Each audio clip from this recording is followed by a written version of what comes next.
Queridos, a paz do Senhor Jesus. Tô aqui para gravar a continuação do livro de Enoque, né? Que ficou algumas coisas ainda pendentes, algumas colocações aí em Gênesis, em Judas, em Pedro. Mas eu acho que ficou bem clara a minha posição aí. Mas eu quero aqui trazer algumas coisas a mais que eu deixei de gravar. A gente vai estudando e vai aprendendo mais coisas, né? Novas. E eu quero, porque eu quero deixar uma coisa bem clara. Eu, pastor Douglas, estudante da palavra de Deus há 10 anos. Porque eu considero o livro de Enoque. Por quê? Porque é um conhecimento antes de Cristo. Foi escrito, foi achado os manuscritos, né? Principalmente na Bíblia etíope, que é do Oriente, né? As nossas Bíblias do Ocidente, aqui onde nós vivemos, ele é muito preconceituoso com o Oriente, mas a Bíblia etíope, né, que tem 88 livros, a qual eu estou adquirindo ela, reconhece o livro de Enoque. Então, ela tem um conhecimento antes de Cristo. Segundo, Judas cita a profecia de Enoque. Judas é um livro canonizado. Terceiro, ajuda a entender os contextos. Que contextos? Dos anjos caídos, dos vigilantes, dos nefilins, do juízo final, do Messias, da ressurreição, da recompensa dos justos, e ele comprova a existência de Jesus, os atos, né, tudo aquilo que foi falado, e dos apóstolos, né, os comportamentos, as obras, tudo isso corrobora o livro de Enoque, né? E ele foi escrito bem antes, né? Porque o cânon foi fechado, e quando o cânon fechou, acho que um século depois foi achado esses manuscritos, aí não foi incluído, mas é de grande relevância o livro de Enoque, e eu acredito nele ser cânon, né? E outras coisas que eu quero deixar aqui para os irmãos, que vamos lá, por etapas aqui. Eu anotei algumas coisas aqui para passar para vocês que são de grande relevância para nós que estamos estudando a palavra do Senhor. Então, os nefilins, o filho de Deus é Elohim no hebraico, e foi comprovado no livro de Jó por 2 vezes, em alguns textos que eu gravei no primeiro vídeo, que são realmente filhos de Deus, anjos, né?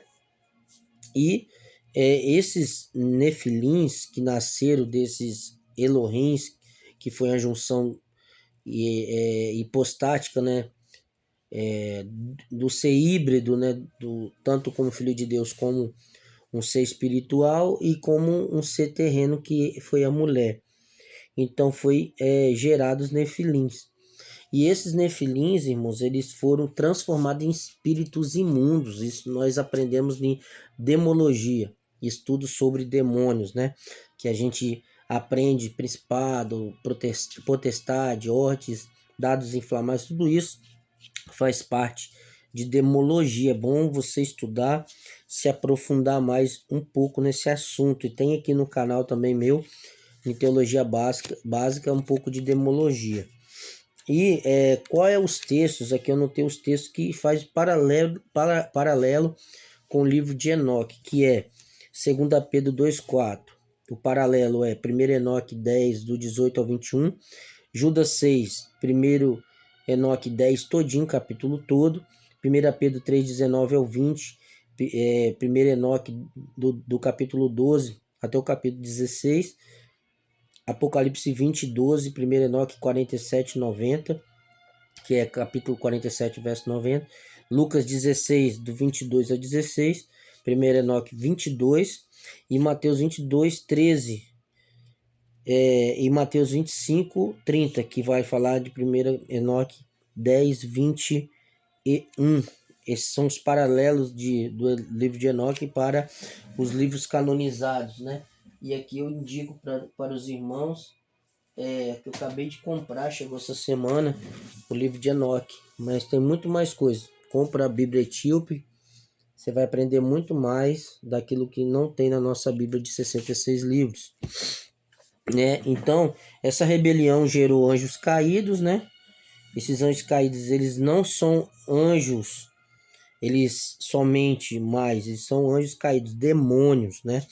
e aí vai ser gerado esses espíritos malignos, imundos, vai ser gerados dos nefilins, essa junção com anjo, com mulheres, né? E aí, como que fica, pastor Douglas, a genealogia para continuar depois do dilúvio, que vai gerar o Cã, a genealogia de Cã, que é um dos filhos de Noé, junto com a sua esposa. A esposa, ele tomou uma das filhas de Lameque, né? Ou seja, a geração perversa, uma das filhas.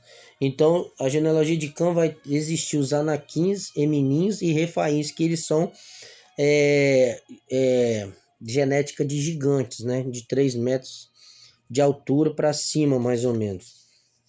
Então, isso prova que continua ainda na genética após o dilúvio. E aí, como que deu-se o fim dos gigantes? Porque alguém pode perguntar, por que esse gigantes não existe hoje?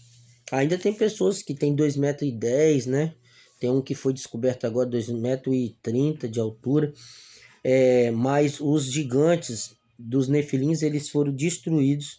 Existiu eles, citados lá na Terra Prometida.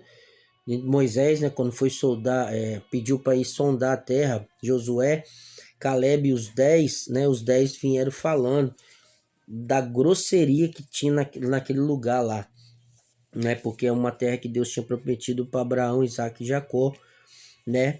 E essa promessa se cumpre em Josué, né? Então, quando chega em Davi, esses gigantes ainda existem, foram inimigos, né, de Israel por muitos anos, muito tempos. E aí Davi, ele vai pegar 5 pedras no riacho. Uma delas foi para derrubar o gigante de Golias. E na continuação da vida de Davi, Davi derrubou mais 4 gigantes. Ou seja, aquelas 5 pedras serviu para 5 gigantes. E a Bíblia vai dizer que ele acabou com toda a geração de inimigos de Israel. E depois de Davi não existia mais rei, porque o rei, segundo a profecia, seria Jesus, e o Messias prometido, seria ocupado para sempre. Então, Davi estipou uma figura de Cristo, estipou, acabou com todos os inimigos de Israel, todos. Quando Salomão assumiu, não existia mais guerra, porque Davi tanto acabou com a genealogia dos Nefilins, que eram os gigantes da terra, que todos se acovardavam em enfrentar, né? E acabou também com os inimigos normais, que sempre desde a época dos juízes existiam esses inimigos, né? Na verdade, desde a época de Moisés, Josué pelejava bastante em favor de Israel. Já existia vários inimigos, né? Filisteus, amalequitas, enfim, todos os eus e itas era contra os hebreus, depois israelitas, depois judeus, que torna-se um só muda o nome. Então, Davi acabou com esses inimigos, tanto os nefilins como inimigos normais e anormais, né? Esses seres extraterrestres. Essa é a minha opinião, com muito estudo e com muita responsabilidade. Eu falo com os irmãos que eu acredito piamente, porque é comprovado, só não foi aceito no concílio, porque a Bíblia já tinha sido canonizada, porque já tinha passado o século, mas a Bíblia etíope, que é a Bíblia mais antiga do mundo, que é a Bíblia do Oriente, se considera, e os judeus, né, os judeus antigos, né, que eles são de grande interpretação. Os melhores para interpretar a Bíblia hoje são os judeus, né? Principalmente aqueles ortodoxos, eruditos, e eles acreditam e usam esse texto de Enoque. Há muito mais apócrifos corroborando para a história que se passou, principalmente no período interbíblico entre Malaquias e Mateus, naquele espaço de tempo de 400 anos.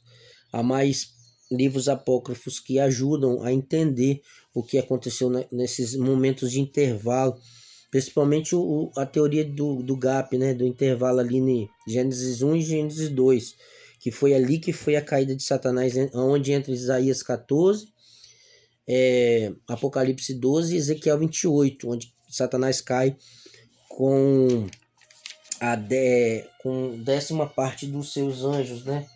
Uma terça parte, ou melhor dizendo, dos seus anjos. E esses anjos, 200 ali no livro de Enoque vai falar. E desses 220 se corrompem, ou seja, passa o seu principado. Tanto se relaciona com mulheres, mas também traz ensinamentos. Eu vou aqui dizer alguns rapidamente para o vídeo não ficar longo, mas são 20, ó. São 20, depois você pesquisa, são 20 anjos, né? Mas quem era o cabeça era Semaia, né? Semaias, que era o líder dos vigilantes, né? E eu listei aqui, se tem 20 menos 200, dá 200 menos 20 dá 180 anjos que guardaram o seu principado e 20 que não guardaram. Mas não só se relacionou com mulheres, mas também como Azazel fabricou espadas, né? E colocou a existência da área da metalúrgica, dos comércios, cosméticos de vaidade, né? Que é pintura, etc. Não veio de Jezabel, veio bem antes essas coisas de feitiçaria, de vaidade, de ocultismo. Outro anjo aqui, Sermanja, líder dos 200, né, que eu falei, o Sermanhasa, que é o livro, que é o dos anjos que comandava, ele era líder dos 200, convenceu os demais anjos a se relacionar entre esposas, para ter esposas entre as mulheres, né, da terra. Baraquiel, terceiro, astrologia. Todos esses assuntos, irmãos, são contra hoje o evangelho, são contra o cristianismo, são contra Deus. E é bem verdade isso daqui. Armários, que é o quarto, encantamentos, né? Esses encantamentos são obras de bruxaria pesada, obras de ocultismo também. Cocabiel, quinto, ciência das constelações, né? Tem muita gente que adora astros, né? Enfim, a constelação também é usado muito também. No mundo de hoje, todos esses assuntos aqui. Ezequiel, que é o sexto, ensinou conhecimento das nuvens, sinais, climas, estações. Sétimo, Araquiel, ensinou os sinais da terra, terremotos, solo, agricultura e minerais. Araquiel, sexto, oitavo, Sariel ensinou os movimentos da lua. 8, né? 8 anjos ensinaram essas coisas aqui. Eu anotei, só que tem 20 anjos ao todo que não guardaram o seu principado. E dentro desses 28, eles trouxeram ensinamentos para os humanos que hoje é praticado de forma que fere as escrituras. Ou seja, esse anjo aqui, que é o Azazel, inclusive está lá em Levítico 16, que é aquele bode expiatório que sai, né, no deserto. Ele está preso hoje nas profundezas. E outra informação importante, esse Azazel, ele pediu, juntamente com Semaias, que é o líder dos vigilantes, ele pediu dentro do livro de Enoque para Enoque, né? Enoque andou com Deus, ele foi transladado e pediu ele para pedir misericórdia a Deus para com eles, né? Num sonho, numa visão. E nessa visão Deus já tinha enjuizado eles, que não tinha perdão para eles. E por isso que lá em Pedro e Judas vai falar que esses anjos estão em prisão. Uns ficaram soltos, né? Os 180 ficaram soltos porque tem mais, né? Que tem muito mais porque geraram filhos e filhas, né? Então, ou seja, os espíritos imundos, eles são vastos. São muitos trabalhando para Satanás. Satanás não bota a mão em nada. A única coisa que ele está fazendo é preparando o anticristo, né?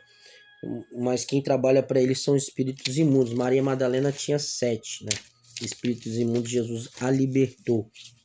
Então, essas informações que eu quero deixar para os irmãos, informações essas bem grandes para ajudar na interpretação de textos e para ajudar mais no seu conhecimento, né? É preciso ser estudado mais, se debruçar mais. Esse aqui é um pouco de estudo juntamente com minha esposa missionária Joel, me ajudou muito a estudar isso aqui, corroborou nesses estudos. Tá aqui, são muitas anotações, irmão. E esse Azazel, ele pediu misericórdia, né? E Deus o condenou. Tá lá no livro de Levítico 16 que esse bode expiatório, um era preparado na hora, né? Morto na hora para Deus, e o outro, pelo perdão dos pecados do povo todo de Israel, era solto no deserto, né? E lá em Apocalipse diz que tem 2 demônios presos, né, para o dia da tribulação, muitos perigosos eles, não é de brincadeira. Então tudo isso no livro de Enoque, tudo isso faz sentido, irmãos. Faz muito sentido. É importante a gente não deixar passar. Tem muita coisa que a gente não pode deixar passar, porque o Ocidente, que hoje nós vivemos, é muito preconceituoso com algumas coisas. Eu não estou falando que todos os apócrifos são de Deus, mas alguns a gente temos que olhar com atenção, porque corroboram no conhecimento extra-bíblico para a gente entender muitas coisas que não tem explicação. Amém? Deus abençoe sua vida. Acompanhe nosso canal. Volta o vídeo. Faça pergunta. Não deixe de aprender, irmãos. Compre o livro, se dedique. Compre a Bíblia Etíope. Muito boa, 88 livros, a qual você vai aprender, porque eles usam esses 88 livros lá, são canonizados por eles, né? E é importante porque eles revisaram o conteúdo e esses conteúdos batem com toda a escritura que hoje nós chamamos de canonizados. Amém?